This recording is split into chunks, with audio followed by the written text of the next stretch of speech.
So what's the story behind this place? What's the story behind this place? Well, we just opened about 2 months ago. You might have heard of Lotus. Lotus is across the road. Yep. It's on 14th Street. We were one of the first well-known clubs to move into the meatpacking district, which back then was transvestites and crack and, you know, the cobblestone streets and all the rest of it. But the whole neighbourhood has blown up. We were pushed into the neighbourhood by the administration because nightlife wasn't allowed to be anywhere else. So we've kind of blown up around. As you've noticed, there's quite a few clubs and restaurants and hotels and all the rest of it. Lotus has been there 5 years. One of the hottest places in the world, actually. Owned by Jeffrey Jarr, Will Regan, Dave Rabin, and myself, Mark Becker. And we've been there 5 years. We just opened up here, the 77, which is a more upscale, loungy. It's a little bit older. You can talk, you can converse. It's handmade cocktails, fresh juices. We've got like a bunch of gimps upstairs squeezing fresh juices all day long. So you've obviously got some good people behind the bar. Yeah, I think they've had to train for a while. How long did you train to become a bartender, sir? With Sasha for about a month. A month. Now this is Sasha. He's the. Oh, this is Sasha Petraske? Yeah, exactly. And Sasha's like really the, you know, he was a legend in town. I don't know how we managed to con him into telling us how to make all our drinks and everything, but we did. And part of the deal that we made was that he'd teach us and teach our bartenders all these drinks. Now, these bartenders were already sophisticated bartenders, but then to have to spend a month in training just to make these cocktails properly was something quite original in New York. And again, in the beginning, in the first week that we were open and the week prior to that when we were doing training, it was really quite difficult because drinks were taking forever to come out because it's not just like slopping the orange de Valkyrie, off it goes. Each drink takes a while to make. Each ice cube is individually made and carved. Can you imagine carving ice cubes?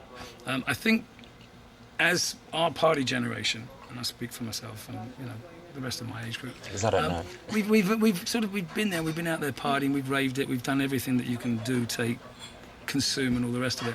We actually like to sit down, listen to good music, talk to people, have a great drink, have a little flirt across the room, if you're not married, and just really enjoy the atmosphere. You want to sit down and be comfy. You don't want to go into a nightclub and get the shit kicked out of you.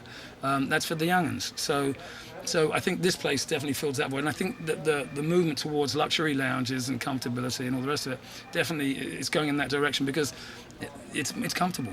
If you've got the loot to pay for it, you know, and you can afford yourself a place and sit down and enjoy yourself a nice cocktail. I think that's where you'd rather be instead of getting beaten up in a nightclub. But if you want to get beat up in a nightclub, you can do that too. So you're saying your party days are over? Absolutely not.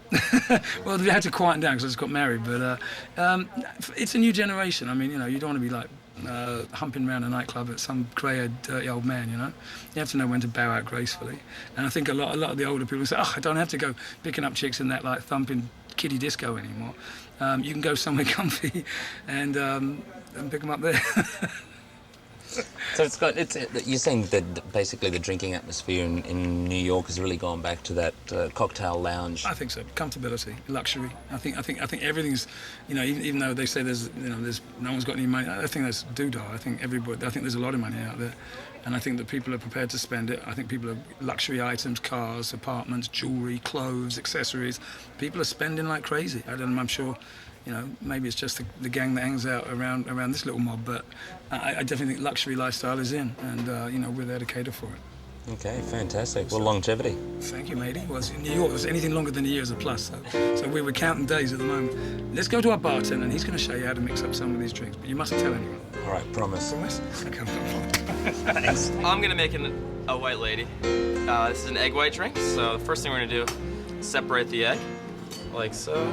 So this is like you can buy this in homewares kitchen kind of thing, just an egg white separator? Yeah, I'm gonna keep that on the large end of the shaker. Next we're gonna add 1/2 ounce of fresh squeezed lemon juice, 1 ounce of Grand Marnier,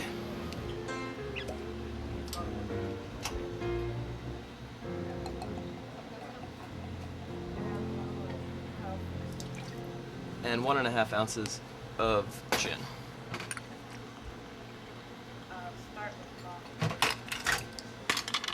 So Max, that egg white that you've put in there, yeah. What's actually the purpose behind that? Just gives it a nice consistency. It doesn't really affect the taste much. Just it's more for aesthetics and for the texture. So it gives it that creaminess. Right. Froth. So there you have it, white lady. The simple things in life, Yeah. as they say, are often the best. Enjoy. Well, Thanks for having us. Cheers. Cheers. Oh, really nice and creamy. Yeah, that's delicious. And so simple. Try it at home. Enjoy.